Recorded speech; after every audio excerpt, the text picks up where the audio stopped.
본 방송에서 제공하는 투자 정보는 투자 판단에 대한 조언입니다. 방송에서 제공하는 주식의 가치, 가격 상승 및 하락에 대해서는 방송사에서 보장하지 않습니다.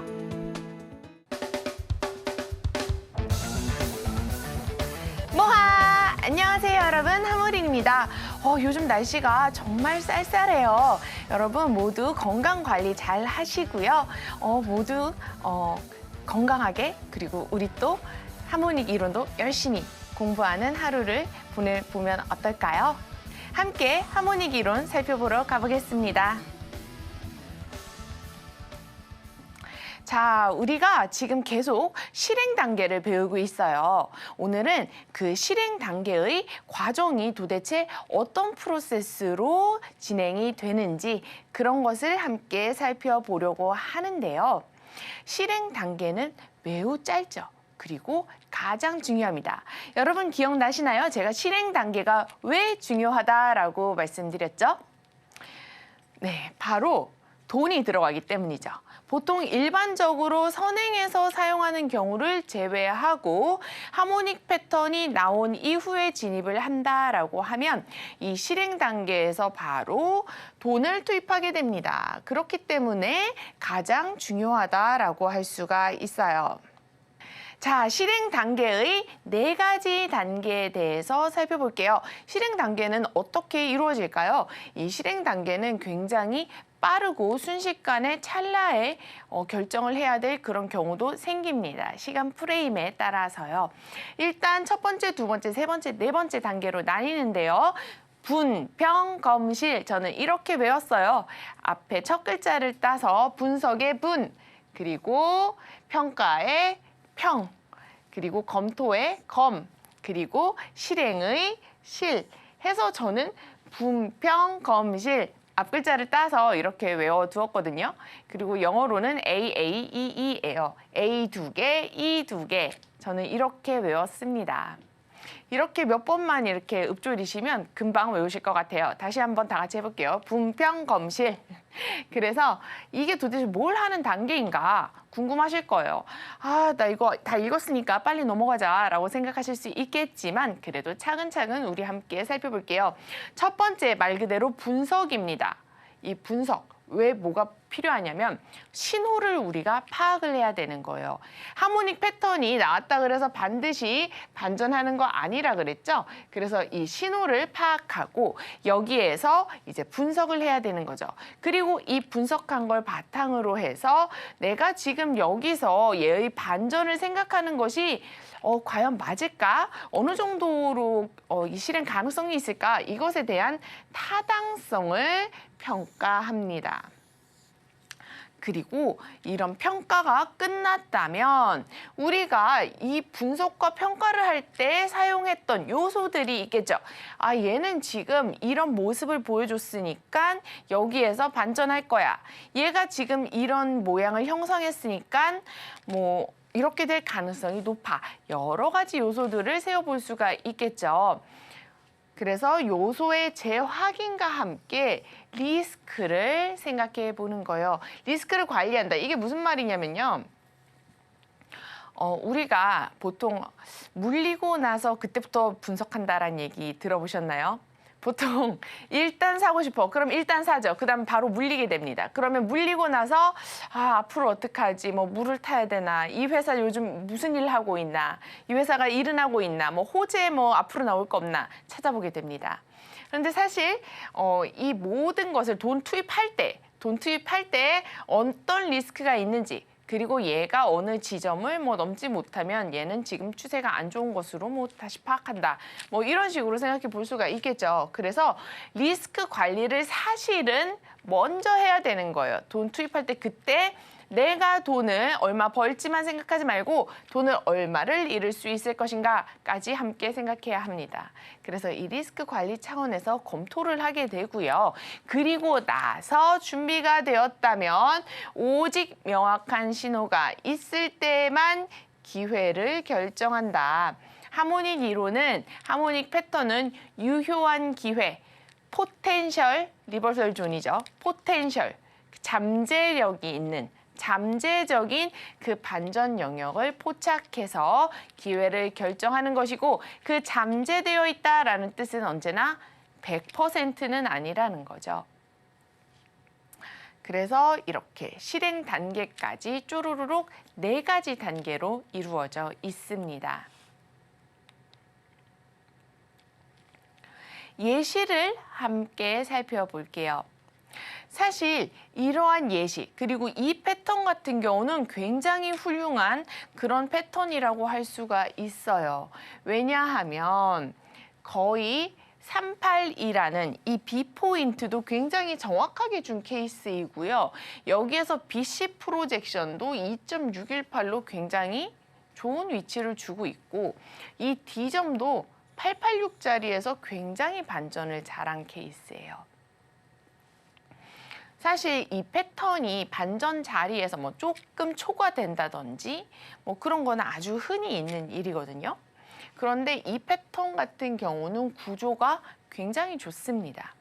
그런데 그럼에도 불구하고 얘가 구조가 좋았을 때 그러면 반전의 확률이 더 높은가요? 라고 물어보면 그렇지가 않아요. 그렇지가 않아요. 그래서 항상 우리가 여러 가지 유효한 기회들을 잡고 도전을 하지만 그것이 정말 우리에게 큰 수익을 주는 홈런으로 이어질지는 사실 아무도 알 수가 없어요. 따라서 그러면 뭐가 중요하죠, 여러분? 평단이 중요하게 되는 겁니다. 내가 여기에서 얘가 더 이상 못 올라가면 적어도 이 정도 물량을 정리할 시간이 주어지는 거예요. 그래서 이 시간을 갖는 것은 굉장히 중요하고요. 이렇게 구조물이 좋았을 때 우리가 어느 정도 분평검실이라고 했죠. 그래서 분평검까지 잘 갔다면 마지막 실행 단계에서 한번 진입해 볼 수 있는 거죠. 진입을 하였고 여기에서는 이제 타겟가를 도달은 하였지만 이게 큰 반전으로 이어지지는 못했습니다. 요 단계에서 보면 요 단계가 바로 실행 단계라고 볼 수가 있고요. 우리가 이 터미널 바 기억나시나요, 여러분들? 터미널 바라고 했을 때 얘가 여기를 뚫고 위로 올라가면 좋은 신호라고 볼 수가 있어요. 이 지금 현재 보고 있는 차트 같은 경우는요. 주식 차트이기 때문에 24시간 동안 열려있는 장은 아니에요. 그렇기 때문에 장이 하루가 끝나고 나면 어느 정도 갭이 발생할 수도 있고 계속 움직이지 않고 있기 때문에 우리가 그 다음 자리를 예측하는데 조금 어려움이 들 수도 있어요. 그래서 그런 것은 함께 또 고려해 봐주시면 좋겠고요. 여기에서 이 실행 단계에서 잘 이루어진 것을 볼 수 있고 여기에서 여러 가지 일단 첫 번째 이 패턴이 맞는지도 검토를 해야 되겠죠. 그렇죠? 분석하고 그리고 관리 리스크를 통해서 매우 좋은 결과를 낼 수 있었던 그런 예시라고 할 수가 있습니다.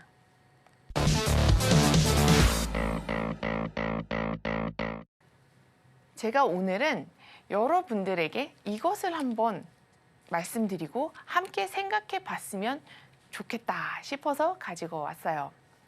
추세 전략의 중요성.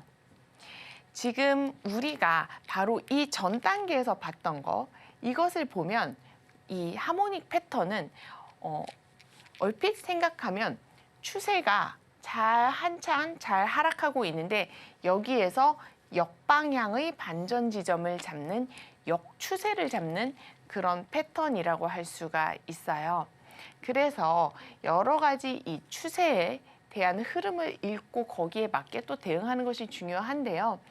그리고 언제나 역 포지션을 잡기 때문에 하지만 작은 패턴을 가지고 역추세이지만 크게 봤을 때에는 추세 추종 전략을 또 구사할 수도 있습니다. 함께 일단은 읽어볼게요. 어떠한 트레이딩의 포지션이든 균형 잡힌 시각을 발전시키기 위해서는 전반적인 성향을 결정하는 전략의 필요성은 필수적이다 할 수가 있습니다. 전반적인 성향이라는 것은 기존 추세 그리고 큰 대추세가 지금 하락 추세 중인지 아니면 상승하는 중인지를 얘기하는 거예요. 예를 들면 같은 롱 포지션이라고 해도 상승 추세에서의 롱 포지션과 하락 추세 내에서의 롱 포지션은 중요한 차별성이 있다라고 볼 수가 있어요. 다시 앞으로의 예제로 가볼게요. 자, 이 차트를 보시면요. 지금 이 차트는 굉장히 큰 시간 프레임, 굉장히 장기간적인 시간 프레임이에요. 대부분의 차트들이 올라갔다가 굉장히 많이 떨어졌을 경우에는 이런 패턴이 보통 다 생깁니다. 그러면 얘가 이런 장기적인 추세를 가지고 하락 추세를 가지고 왔을 때 보통 한 번에 다시 이렇게 가기는 쉽지가 않아요.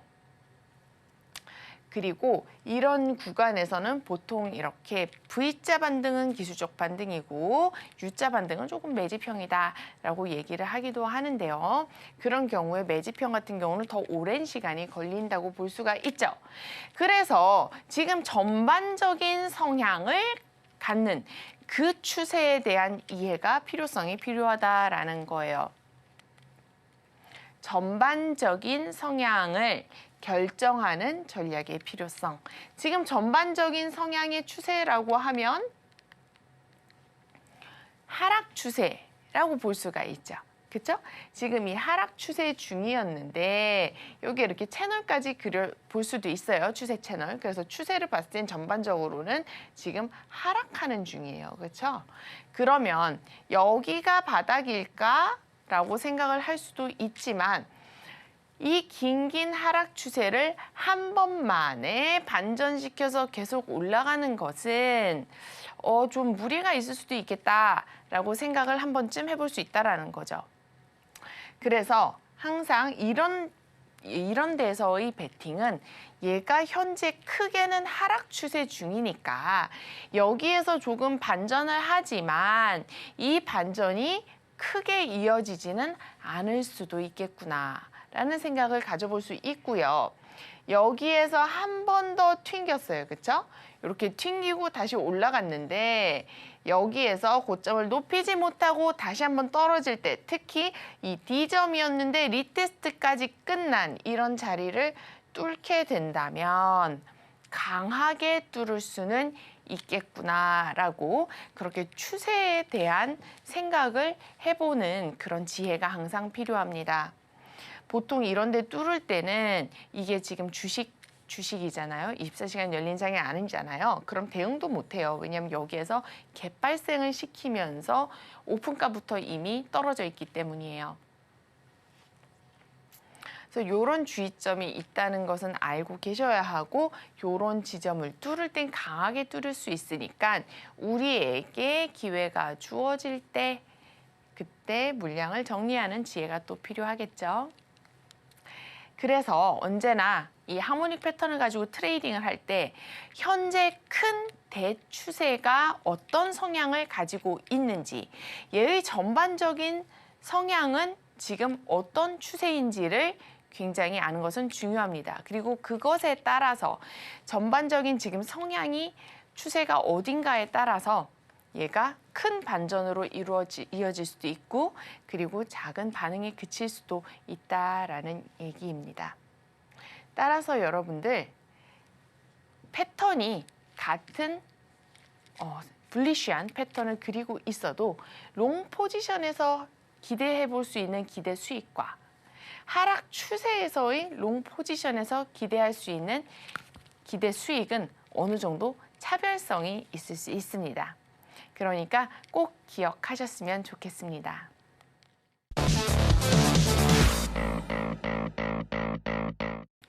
자, 실행 단계의 요령에 대해서 제가 설명을 드릴게요. 자금 투입 전에 우리가 이것을 모두 다 생각해야 한다는 것 꼭 기억해 주세요. 실행 단계는 빠른 시간 내에 모든 것을 결정을 내리고 이것이 다 조사가 끝났을 때 그 이후에 자금을 투입하게 되는 것입니다. 그래서 일단 먼저 들어가고 나서 생각하지 마시고 생각부터 하고 그 다음 투입하는 게 중요해요. 돈을 일단 넣으면 그 다음부터는 우리가 어떻게 할 수 있는 영역을 벗어나기 때문이죠. 그래서 이 4단계가 있는데 자, 첫 번째 단계에서 뭐라고 했죠? 첫 번째 단계에서 이제 분석하면서 우리가 이제 4가지 단계를 빠르게 파악을 한 거죠. 분평 검시를. 그 다음에 거기에서 근거를 찾게 됩니다. 그리고 우리가 이거 자금 투입하기 전에 제가 반드시 해야 되는 거 뭐죠? 리스크 관리. 리스크 관리는 어떻게 하는 거죠? 첫 번째로 손절 계획을 세우면서 시작을 하는 거죠. 그렇죠? 돈을 넣기 전에 이미 나는 이거 어떻게 할 거야 라는 출구 전략이 나와야 한다는 거예요. 출구 전략. 내가 이게 어떻게 잘못되면 어떻게 하겠다. 그래서 그런 출구 전략이 나와야 하는데 거기에서 우리가 지금 근거를 찾았잖아요. 그렇죠? 그러면 그 다음에 뭐가 중요하겠어요? 근거와 계획을 세우기 위한 요소가 무엇이었느냐? 요소가 무엇이었느냐가 중요하게 되는 거죠. 여기에서 우리가 지지난 시간에 배운 터미널바, T바라고 하는 그런 개념, 그리고 우리가 잠재적인 반정 영역이라 부르는 PRG, 그리고 그 다음 이제 여러 가지 용어가 나와요. 그 근거들을 찾기 위해서 알아야 할 몇 가지 용어들이 있는데요. 그게 이제 뭐 PEG 또는 그리고 뭐 트리거바, 그리고 컨펌 또는 컨퍼메이션 이런 개념들이 나오고 이 PRG, PEG와 함께 사람들이 도대체 이게 무슨 말이야 라고 하는 용어들이 몇 개가 있는데요. 그건 이제 PPG랑 IPO 이런 용어들이 있습니다. 지금 이 PPG와 IPO 같은 경우는 실행 단계가 아닌 그 다음 단계에서 필요해요. 그래서 지금은 배우지 않을 거예요. 그럼 T바, 우리가 함께 배웠죠. 가장 중요한 실행 스위치였죠.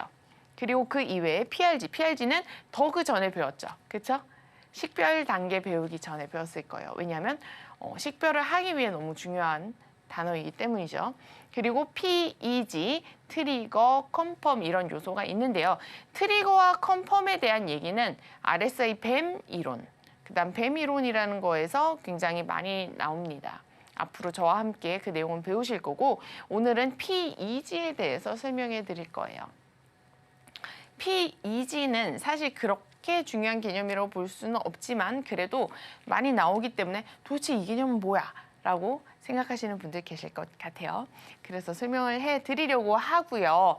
근거와 계획을 위해 우리가 세우는 이런 요소들, 그리고 이 판별하는 것, 그리고 이게 어떻게 되면 어떻게 될 거야. 이게 일상 루틴이 되어야 합니다. 그냥 기계처럼 약간 습관이 되셔야 돼요. 아, 얘가 지금 이렇게 돼서 이거 판별하고 이렇게 하면 얘는 이렇게 되는구나. 그러니까 이게 반복성, 사실 이거 여러 번 반복하다 보면 금방 루틴이 되거든요. 그래서 항상 습관화, 생활화를 하셔야 합니다. 이런 요소들을 찾고 판별하는 것이요. 그리고 요런 근거와 함께 사용되는 또 다른 부수적인 요소들이 있겠죠. 세상이 너무 많이 발전했어요. 그렇죠? 세상이 너무 많이 발전했고 요즘 정말 많은 보조 지표들이 있어요. 사실 이 지표들만 잘 이용을 해도요, 굉장히 좋은 결과를 얻을 수가 있는데요. 그래서 함께 세울 수 있는 다른 지표, 하모닉 패턴과 함께 사용할 수 있는 다른 지표들로 좀 더 많은 근거를 찾을 수 있으면 좋습니다. 예를 들면 가장 기본적인 그리고 가장 대표적인 것으로 RSI라는 지표가 있어요. 상대 강도 지수인 거죠. 그렇죠? RSI에 대해서 우리가 또 차근차근히 배워볼 거고요. 이평선과 함께 사용하는 수많은 전략들 굉장히 훌륭합니다. 이평선은 어떻게 보면 가장 많이들 보는 기관뿐만 아니라 개인 투자자뿐만 아니라 기관들도 많이 보는 바로 그 지표가 이평선이죠. 이평선이 굉장히 직관적이고 보기가 편하기 때문이에요. 그래서 이평선, 이동평균선이라고 하죠. 그래서 그런 것도 함께 볼 수 있고 그 이외의 것들, 뭐 볼린저 밴드라던가 뭐 맥디 아니면 모멘텀 지표, 시그널 지표, 뭐 매수 매도를 알려주는 시그널 지표들, 그리고 그 이외에도 뭐 스토캐스틱 등등등 다양한 지표들이 있습니다. 이런 지표들을 통해서 또 근거를 같이 세우는 거죠. 그래서 이런 것들이 잘 어우러져서 이 실행 단계에서 반복적인 우리가 훈련을 통해서 얘를 루틴으로 만들어야 돼요. 루틴으로 만들어서 사용해야 합니다. 저는 주로 이제 트레이딩 뷰를 사용하는데요. 트레이딩 뷰에서 지표를 출력하는 방법 그리고 사용하는 방법에 대해서 가볍게 알려드릴게요. 여기 우측 상단에서 지표를 누르시면 됩니다. 예를 들어 RSI를 하나 눌러볼게요. 예를 들어서 RSI를 하나 눌러보면 기본적으로 여기 테크니컬즈에서 제공하는 그런 지표들이 있어요. 이런 거는 이제 기본적인 상대 강도 지수고요. 이 외에도 뭐 여러 가지 전략도 있고 뭐 스토캐스틱 RSI도 있고 다양하게 있습니다. 그리고 그 이외에도 커뮤니티 스크립트라 그래서 굉장히 많은 지표들이 있어요.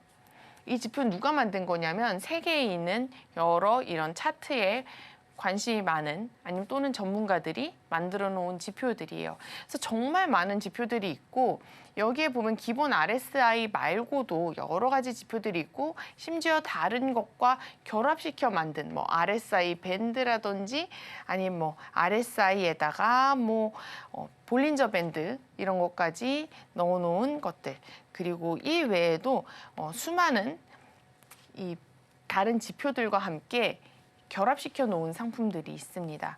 그래서 이런 것도 굉장히 살펴보시면 좋은 것들이 굉장히 많이 있고 혹시 코딩을 하시는 분이다라고 하면 이 소스 코드를 여기 눌러서 출력하시면 어떻게 코딩이 설계되었는지도 볼 수 있고 그걸로 자신만의 지표를 수정해서 만들 수도 있도록 되어 있어요.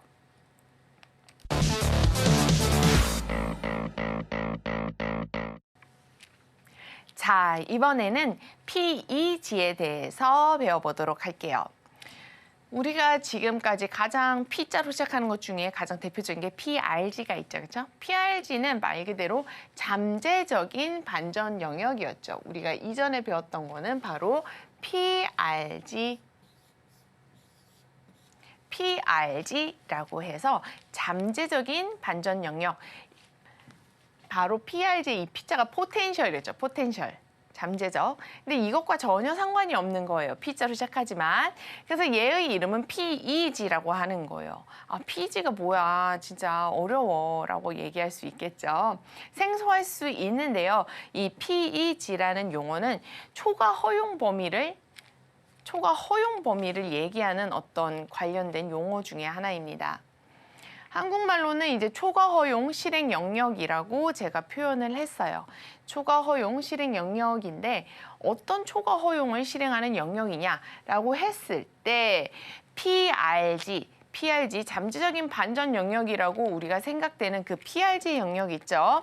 뭐 A, B는 CD 값 그리고 대표적으로 XA의 값을 우리가 PRG라고 보통 표현을 하죠. 그래서 그 PRG에다가 우리가 터미널 바라는 개념을 배웠어요. 그렇죠?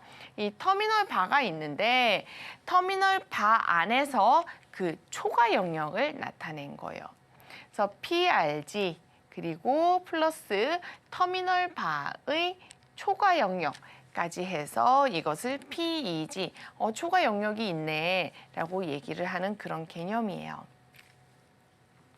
그래서 터미널 바가 있으면 여기에 PRG 반전 예상 영역이 있고요. 그리고 그 위에 PRG XA 값 위에 터미널 바가 만약에 뚫고 올라갔다. 그래서 이만큼의 초과 영역이 생겼어 라고 할 수가 있잖아요. 그렇죠? 그러면 이 부분을 다 PEG 해서 여기까지가 초과 허용 영역이다 라고 세워놓는 거예요. 실질적으로 트레이딩을 할 때는 PEG라고 표기를 잘하지 않습니다. 왜냐하면 굳이 표기할 필요가 없고요. 그래서 제가 이 PEG에 대해서 설명을 해드리는 이유는 가끔 이것과 홉, HOP를 헷갈리기 때문이에요. 우리가 홉 영역이라고 배웠죠. 하모닉의 최적의 가격이라고 할 수가 있는데요. 그 영역과 혼동하지 않으셔야 합니다.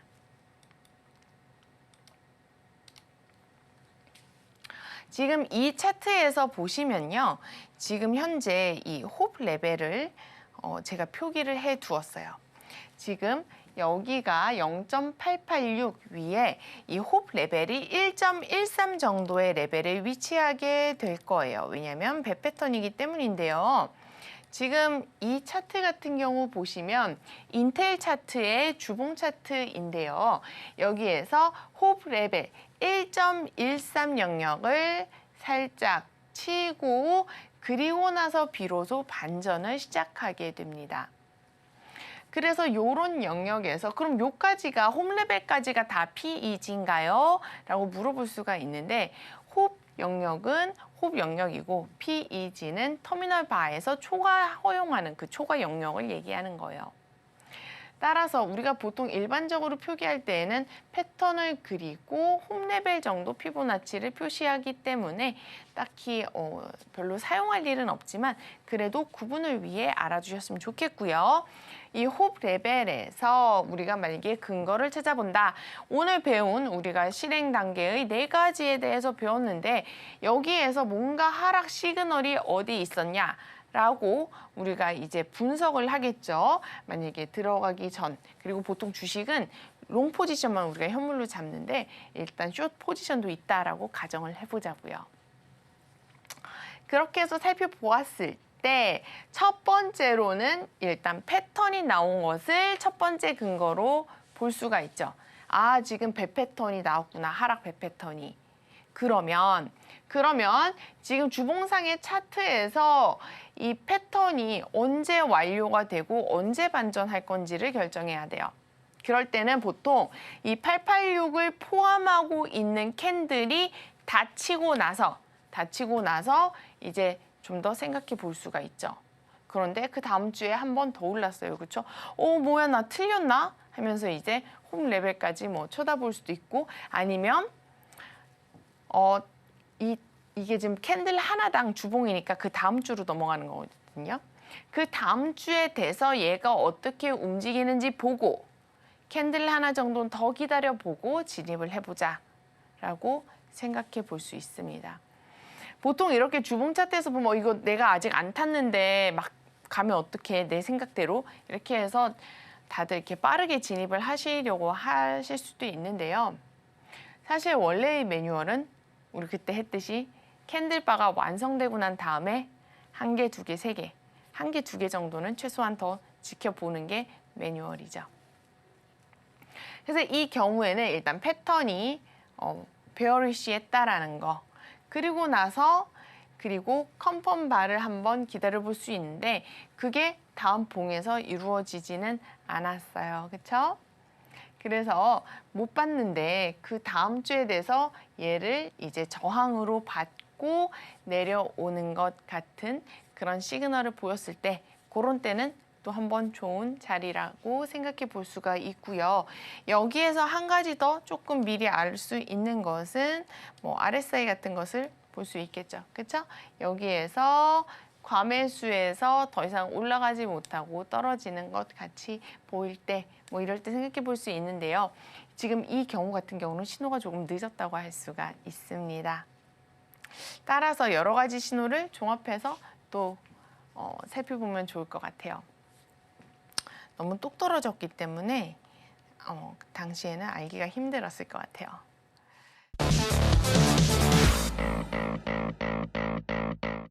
우리가 PEG에 대해서 배웠는데요. 그 밖에 하모닉 용어 몇 가지 더 알면 어떨까 해서 제가 가지고 왔습니다.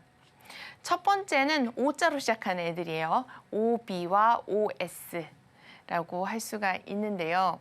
사실 OB라고 하면 뭐 동아리에서 오비 선배 이런 말 많이 쓰잖아요. 그렇죠? 오래된 사람이라고. 근데 그 OB가 아니고 여기서는 오버보트를 얘기해요. 과매수되었다. 과매수된 그런 영역을 OB라고 표현을 하고요. 그럼 반대되는 개념은 OS, oversold.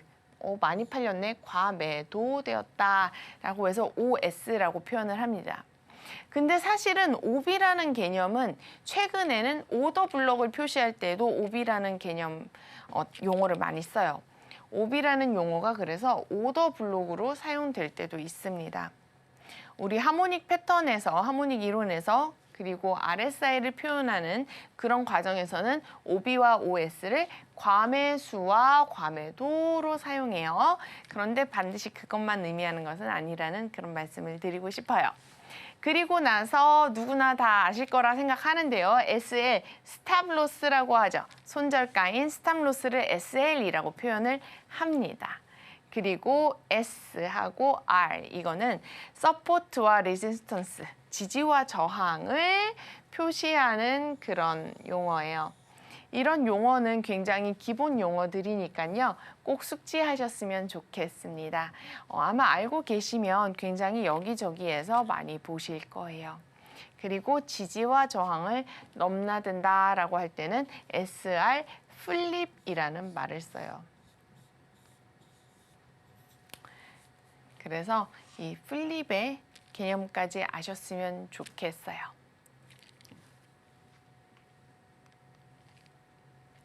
그 이외의 용어도 제가 짧게 설명해 드리려고 하는데요.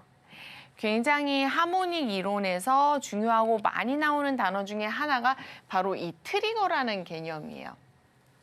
트리거는 한국말로는 방아쇠라는 거예요. 총을 쏠 때 방아쇠를 당기고 총이 빵 하고 나가죠. 고무총을 쏠 때도 고무를 이렇게 당겼다가 빵 할 때 이런 빵 하는 그런 걸 방아쇠라 그러죠. 그렇죠? 그래서 트리거는 방아쇠라는 건데 어떠한 결과물이 있을 때 그게 바로 그 트리거가 됐어. 어떤 일이 있었는데 이게 그 계기가 되었어 라는 얘기죠. 계기. 그래서 트리거는 계기가 되었다는 얘기라고 볼 수가 있어요. 계기라고 볼 수가 있고 트리거를 얘기할 땐 트리거 바 아니면 여기는 트리거 지점 이런 식으로 얘기를 합니다. 그럼 컨펌은 어떨까요? 컨펌은 이거 컨펌 됐어? 회사 너 그때 일하는 거 그거 컨펌 됐어? 어떻게 됐어? 그 계약 컨펌했어? 이렇게 얘기하잖아요. 그렇죠? 그것처럼 컨펌은 확인을 했다라는 얘기예요. 그렇죠? 확인했다. 확인했다. 뭘 확인했죠? 우리 하모닉 이론에서는 반전을 확인한 것 같다라고 할 때 컨펌이 되었다. 이렇게 쓰고요. 관련해서 컨퍼메이션 바 이런 식으로 사용이 됩니다. 컨퍼메이션 바 할 때 그 바는 캔들을 얘기하는 거예요. 그래서 트리거와 컨펌이 약간 세트처럼 같이 다녀요. 그래서 이런 개념은 잘 알아주셨으면 좋겠고 이 개념은 뱀 이론에 갔을 때 제가 다시 한번 또 설명을 드릴 거예요. 이 뱀 이론을 많은 분들이 굉장히 또 어려워하시고 궁금해하십니다. 근데 원리를 알면 또 그렇게 어렵진 않아요. 그렇게 되고 이 뱀 이론이라는 것에 대해서는 또 다음에 설명드릴게요. 그리고 이제 여기에서 브레이크아웃이라는 그런 단어가 나오게 됩니다. 브레이크아웃인데 하모닉 브레이크아웃이다. 그러면 일단 브레이크아웃은 돌파라고 해요. 우리가 보통 채널을 돌파했다. 얘기 들어보죠. 맞고 떨어졌다. 돌파했다. 신고점 돌파 이런 말 많이 쓰잖아요. 그렇죠? 돌파를 했다는 거 깨부수다라는 얘기죠. 그래서 브레이크아웃이라는 단어를 쓰는데요. 여기에서 하모닉 브레이크아웃이다. 그러면 뭔가 얘가 하모닉에서 B점을 뚫고 돌파했다. 아니면 패턴이 실패했을 때도 씁니다. D점이 있었는데 얘가 하모닉을 돌파해버렸네, 무시하고 가버렸네, 이럴 때. 그래서 앞에 하모닉을 붙여서 또 브레이크아웃 됐다. 이런 말들을 많이 사용합니다. 꼭 하모닉뿐만이 아니라 이 브레이크아웃 돌파라는 개념은 굉장히 중요하고 많이 나오는 개념이니까요. 또 알아두시면 좋을 것 같아요. 제가 오늘 또 마지막으로 설명해 드릴 이야기는 꽤 중요한 이야기입니다. 좋아. 이제 하모린이랑 실행 단계의 4가지 단계를 배웠고 지난번에도 터미널 바에 대해서도 배웠어요. 그렇게까지 배웠는데 아마 저와 함께 이 공부를 차근차근히 해오셨다면 이 질문을 가질 수밖에 없어요. 터미널 바가 그럼 일단 터미널 바를 그럼 이제 정해야 되는데 기준이 어디 있어요? 라고 할 수 있잖아요. 1시간 봉에서의 캔들, 4시간 봉에서의 캔들, 1일 봉에서의 캔들. 캔들이 다 다른데 어떤 캔들을 내가 터미널 바로 잡을 수가 있죠. 그리고 패턴이 완성이 됐어요. 패턴이 이렇게 완성이 됐는데 도무지 얘가 반전을 하지 않아요. 오랫동안 기다렸는데 반전을 하지 않아요. 그럴 경우에 생각을 하게 되는 거죠. 왜 반전 안 하나요? 언제까지 기다려야 하나요? 언제까지 기다려야 반전이 일어나나요? 막연하단 말이에요. 그렇죠? 그래서 생겨난 것이 바로 이 하모닉 패턴의 기준이라는 거예요. 하모닉 패턴을 판별할 때 최소한의 판별 기준이 있어야 된다는 거죠. 어느 시간 프레임으로 할 거예요. 어느 정도 기준이 있어야 된다는 거죠. 그렇죠? 그래서 하모닉 이론에서 사용하는 것이 바로 CLT라는 개념이에요. CLT라는 것은 중심 극한 정리라고 합니다. 중심 극한 정리라고 하는 건데 사실 이 용어는 하모닉 이론에서 사용하는 것이 아니라 확률 그리고 통계학 이런 데에서 많이 사용해요. N개의 정규 분포가 있을 때 결국에는 어느 정도 기준이 있을 때 이렇게 수렴한다. 이런 과학적인 근거가 있습니다. 하모닉 이론은 이 과학적인 근거를 바탕으로 그 기준을 설정해 놓았어요.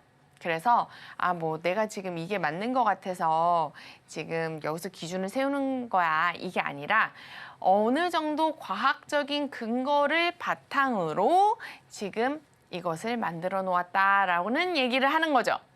지금 우리가 이 얘기까지를 알 필요는 없어요. 제가 먼저 장황하게 설명을 하고 있는데 사실은 요거까지는 내가 하모닉 패턴 무슨으로 뭘 지표를 만들겠다. 그러면 이 개념에 대해서 굉장히 파고들 필요성이 있겠지만 사실은 이거 그렇게 깊이 파고들 필요는 없는 거고 그래서 중요한 건 뭐냐면 바로 이거인 거예요. 그래서 우리가 사용하는 것은 30개의 캔들 막대라는 개념입니다. 30개의 캔들 막대. 그러니까 캔들이 최소한 30개는 있어야 하모닉 패턴으로 인정을 해주겠다. 이거예요. 쉽죠? 말은 CLT라서 어려웠지만 그래서 30개만 기억하시면 돼요. 일단은 30개 이상. 30개 이상. 보통 30개라고 하면 굉장히 짧아요. 생각보다. 캔들 몇 개 되지도 않았는데 30개예요. 왜냐하면 하모닉 패턴 W자형으로 봤을 때 왼쪽 날개, 오른쪽 날개 이렇게 날개가 두 개잖아요. 그럼 얘네 두 개를 15개씩 이렇게 구성한다고 생각해 보세요. 그러면 엄청 적은 거예요. 그래서 보통은 한 50개 정도, 50개 전후라고 생각을 하시면 좋아요. 50개 전후면 조금 보기가 좋습니다. 그래서 그렇게 생각을 하시면 되고 다만 최소한으로 30개라는 숫자를 사용합니다. 이 CLT에서 표본을 만드는데 그 표본 중에 30개가 좀 괜찮다고 과학적인 근거가 판별이 되었나 봐요. 그래서 30개의 캔들 막대를 사용합니다. 그래서 이 CLT를 사용해야 하는 때는 두 가지가 가장 기본적이에요. 뭐였죠? 첫 번째는 하모닉 패턴 완성까지의 개수를 정하는 거죠. 그렇죠? 그리고 두 번째는 패턴이 나왔는데 반전 언제 해? 라고 했을 때 막연히 기다리는 것이 아니라 최대한 한 30개까지는 기다려보자. 우리가 30개의 캔들까지는 너가 반전할 수 있는 기회를 주고 내가 기다려볼게. 이 의미예요. 그래서 30개가 중요하다라고 할 수가 있습니다. 이러한 기준이 필요한 이유가 무엇일까요? 이러한 기준이 필요한 이유는 바로 첫 번째, 하모닉 패턴에 대한 식별의 판단의 기준이 필요하기 때문이에요. 우리가 시간 프레임을 엄청 다양하게 써요. 그렇죠? 5분 봉 보는 사람도 있고 15분 봉 보는 사람도 있고 1시간 봉 보는 사람도 있고 4시간 봉 보는 사람도 있고 그보다 더 큰 일봉 또는 주봉, 월봉 보는 사람들도 있죠. 그렇죠? 그래서 어떤 하모닉 패턴을 판별할 때 그리고 이 패턴을 어떤 시간 프레임을 사용할 것인지를 판단을 해야 터미널 바의 식별이 가능해져요. 이 터미널 바는 왜 또 필요하죠? 돈 넣기 전에 실행 단계의 근거가 돼야 되니까요. 그렇죠? 그래서 식별 판단 기준이 되고 이 패턴 식별에 대한 최소 기준이 설정이 되었다면 터미널 바를 식별해서 실행 단계에서 실행을 할 수 있게 된다라는 거예요. 그래서 필요합니다. 그럼 두 번째는 바로 뭐가 있을까요? 하모닉 패턴을 완성하고 최소한의 실행 판단 기준. 얼마나 기다릴 것이냐라는 거예요. 식별 이후. 내 식별했는데 아직까지도 패턴이 반응이 없고 계속 그 터미널 바 근처에서 막 머물면서 위아래로 왔다 갔다 횡보만 하고 있어요. 그렇죠? 이런 경우가 보통 천장에서보다 바닥에서 많이 일어나요. 바닥에서. 보통 매집 기간 중에. 이 바닥에서 내가 하모닉 패턴이 불리시하게 나왔는데 언제까지 기다려야 돼? 지금 1년 기다려야 돼? 2년 기다려야 돼? 이렇게 가늠해 볼 때. 만약에 날봉 주봉상의 패턴이 나왔다라면 30개의 캔들바를 기다리는 건 상당히 오랜 시간이에요. 너무나 괴로운 시간이 될 수 있어요. 그래서 그럴 때 이 최소한의 실행 판단의 기준을 가질 때 굉장히 중요하게 사용됩니다. 함께 예시를 통해서 살펴볼게요. 우리가 지금 함께 살펴보았던 이 인텔 차트라고 보았을 때요. 얘가 지금 캔들이 얼만큼 되냐를 한번 계산을 해보자고요. 그러면 X점으로 생각했던 구간부터 우리가 터미널 바까지 44봉 정도예요. 그러면 이 분포도, 이 패턴은 굉장히 시간 프레임이 적당하구나라고 생각해 볼 수 있습니다. 그래서 한 40에서 50, 그러니까 50개 전후가 가장 보기가 좋고 30개 정도 되면 다소 짧다는 생각이 들어요. 그래서 얘가 만약에 월봉으로 바꾸면 사실은 거의 이 뭐 패턴이야 라고 할 수도 있어요. 너무 조그만 패턴이기 때문이죠. 요렇게 뭐 예를 들어 월봉에서 보고 얘 지금 터미널 바가 이거 큰 거 음봉이야 뭐 라고 생각을 하거나 아니 뭐 이거 지금 여기 도지 사인 있는 이 부분이야 라고 생각을 하시면 안 되고 그게 아니라 적당한 기준을 가진 그런 개수에서 선택을 하셔야 한다라는 거예요. 그래서 터미널 바가 성립이 되었고 그 이후에 기다릴 때에도 막연히 오래 기다리는 것이 아니라 30개의 캔들이라는 기준을 통해 얘 나왔는데 왜 아직도 반전 안 하지? 라고 생각할 때 사용해 보셨으면 좋겠습니다.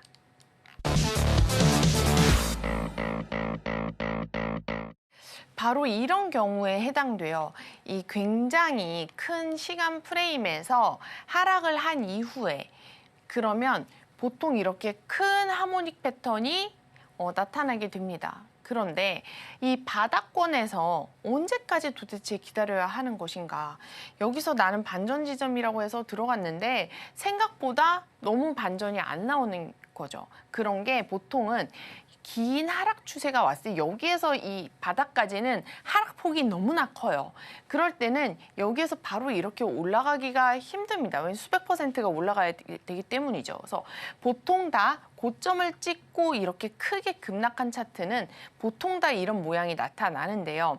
여기서 패턴이 나타났을 때 도대체 언제까지 기다려야 할 것인가 라고 했을 때 보통 여기에서 이제 여기가 패턴의 무 완료 지점이다라고 했을 때 여기서 한 30개의 캔들을 내가 정해서 시간을 정해서 한 요 기간까지는 기다려본다라고 하고 이렇게 생각해 볼 수가 있죠. 그런데 만약에 얘가 반전을 안 했을 때 왜냐면 이렇게 긴 하락 추세에서는 이게 지금 그림은 이렇게 그려졌지만 실질적으로 여기에서 타겟가까지 올라가는 게 쉽지가 않아요. 너무 많이 상승을 해야 되기 때문인데요. 그럴 때 계산을 해보는 거죠. 이 패턴이 완성됐다 할지라도 얘가 이 추세에서 나의 타겟가까지 올라가려면 시간이 얼마나 필요할까라고 계산을 했을 때 거의 지금 30봉은 1년이 넘어가는 수치란 말이에요. 그렇죠? 1년도 한참 지나가는 수치인데 난 도저히 이렇게까지 기다릴 수가 없다라고 했을 때는 이 패턴에 대한 기준을 세우기보다는 조금 더 작은 패턴을 선택하거나 아니면 나는 물론 바닥도 좋지만 올라갈 때까지 덜 시간이 기다리는 게 좋아. 왜냐하면 여기서 조금 올라가지만 내 시간은 소중하고 어떤 기회 비용을 따졌을 때 여기에 계속 있느니 조금 더 뭔가 진행이 되고 다른 신호가 중첩되어 보였을 때 한번 진입을 해보겠다. 이런 식의 계획까지 한번 세워볼 수 있겠죠?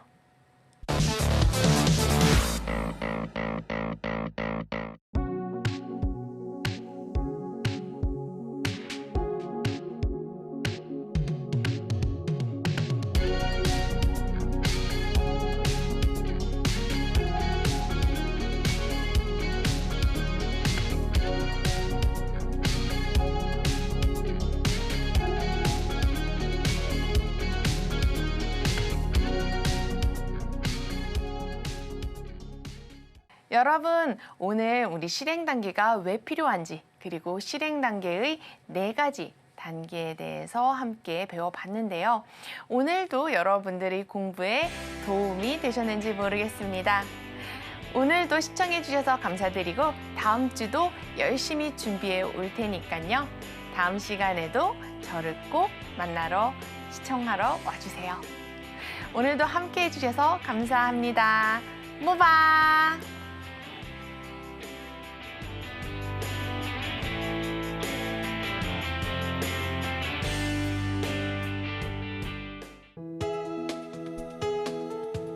본 방송에서 제공하는 투자 정보는 투자 판단에 대한 조언입니다. 방송에서 제공하는 주식의 가치, 가격 상승 및 하락에 대해서는 방송사에서 보장하지 않습니다.